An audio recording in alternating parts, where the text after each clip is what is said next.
A Nova Itapemirim Suzantur, empresa de Santo André, que opera por meio de arrendamento judicial linhas que eram de responsabilidade do grupo Itapemirim, que faliu, entrou com recurso especial no STJ, Superior Tribunal de Justiça, contra decisão que liberou as empresas Expresso União e Nossa Senhora da Penha a operar linhas e mercados sobrepostos aos seus serviços. O recurso é de 21 de outubro de 2024 e o registro no Sistema da Justiça é desta quinta-feira, 24 de outubro de 2024. A empresa de Santo André volta a falar em prejuízo mensal de mais de 75 milhões por causa da concorrência e prometeu ainda, no recurso especial, que vai retomar todos os mercados da Itapemirim Caiçara até o final deste ano 2024. No documento protocolado na Justiça, a aviação do ABC também faz ligações da família de Constantino Oliveira, controladora do Grupo Comporte, a notícias policiais e usa o termo família em italiano. Diz também que a família Constantino sempre quis usar seu poder econômico para agir acima da lei. A Suzantur argumentou que toda briga na justiça não é por acaso. Isso porque, segundo a empresa de Santo André, o Grupo Comporte teria armado uma agressiva investida contra o Grupo Itapemirim, mesmo antes da falência, para acabar de vez com a Itapemirim Caiçara. A empresa ainda sugere uma ação orquestrada do Grupo Comporte com outros grupos empresariais do setor, como o Grupo Águia Branca do Espírito Santo. Para justificar a entrada com um recurso especial, a Nova Itapemirim Suzantur diz que a peça processual não é para mudar a decisão em si, mas para reconhecer o juízo da falência do Grupo Itapemirim como único competente a julgar esta questão das linhas sobrepostas. É uma estratégia que, como aponta a defesa da Suzantur, automaticamente mudaria a decisão e reverteria a autorização para o Grupo Comporte, uma vez que o juízo de falência já havia decidido que não deve haver a sobreposição das linhas. Para Suzantur, a sobreposição das linhas prejudica o arrendamento dos serviços, o que interfere diretamente no interesse dos credores do Grupo Itapemirim. Sendo assim, na argumentação da empresa do ABC Paulista, a questão deve ser decidida exclusivamente pelo juízo de falência e não por outros tribunais. Uma desavença que não é de hoje entre os controladores da Suzantur Transportadora Turística Suzano Limitada e a família de Constantino de Oliveira, Nenê Constantino, que lidera o Grupo Comporte, foi parar nos tribunais, tendo como pano de fundo linhas e mercados de ônibus rodoviários cujos trajetos coincidem. Após decisão favoráveis e contrárias a ambas as partes, neste momento está válida uma determinação do desembargador João Batista Moreira, presidente do Tribunal Regional Federal da Primeira Região, em decisão monocrática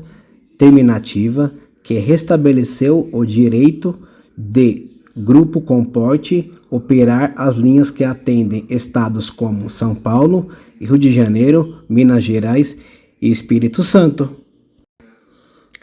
A Suzantur voltou a alegar que o problema não é a concorrência em si, mas por ser ilegal. Nas palavras da empresa de Santo André, uma vez que as liberações para o Grupo Comporte teriam ocorrido antes do TCU, Tribunal de Contas da União, ter decidido pela legalidade do modelo de autorizações pela ANTT,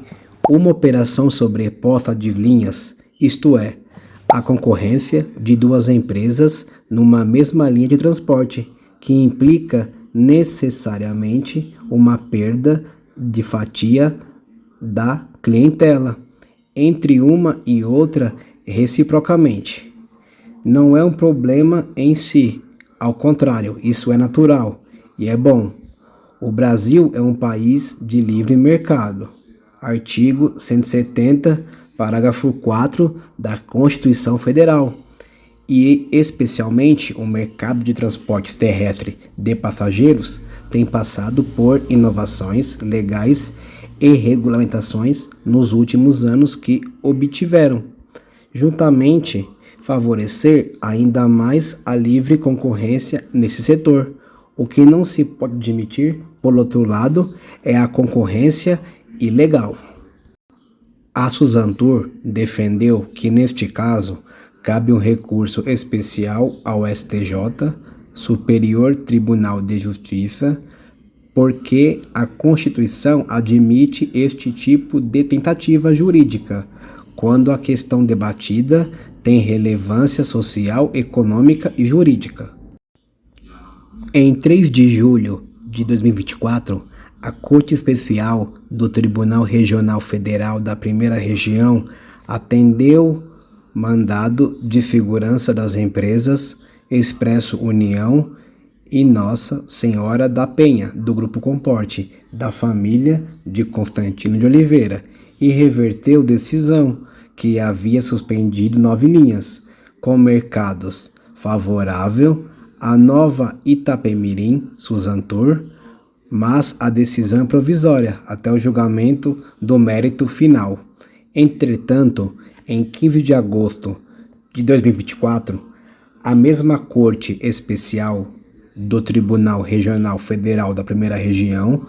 considerou recurso da Suzantur e manteve decisão monocrática do desembargador Rafael Paulo, suspendendo as autorizações concedidas às empresas do Grupo Comporte para operação das mesmas linhas que são atendidas pela Itapemirim. Em 10 de maio de 2024, o desembargador Azuma Nishi, da Primeira Câmara Reservada de Direito Empresarial do Tribunal de Justiça de São Paulo, atendeu recursos da ANTT, Agência Nacional de Transportes Terrestres, e suspendeu a decisão de primeira instância, que determinava a suspensão das linhas de ônibus interestaduais por empresas do Grupo Comporte que concorrem com a Nova Itapemirim Suzantur. A empresa Nossa Senhora da Penha e o Expresso União do Grupo Comporte de Constantino Oliveira também entrou com recurso contra a decisão de primeira instância que determinou suspensão de linhas interestaduais de ônibus rodoviários que concorrem com a Suzantur de Santo André, que opera por meio de arrendamento os serviços que eram concorrentes às viações Itapemirim e Caiçara que faliram. Desde 4 de março de 2023, a transportadora turística Suzantur opera por meio de arrendamento as linhas que eram autorizadas às viações Itapemirim e Caiçara, do grupo Itapemirim, que teve a falência decretada pelo juiz João de Oliveira Rodrigues Filho, da Primeira Vara de Falências e Recuperações Judiciais do Tribunal de Justiça de São Paulo, no dia 21 de setembro de 2022. Na mesma decisão da falência, o magistrado autorizou o arrendamento das linhas e estruturas como guichês, com o objetivo de angariar recursos para os credores do grupo Itapemirim, uma vez que a Suzantur se comprometeu a repassar 1,5% da receita de venda de passagens, com garantia de 200 mil fixo por mês, em valores atualizados. As dívidas do grupo Itapemirim são de 2,69 bilhões, contando débitos tributários, trabalhistas, com bancos e financiamentos com fornecedores.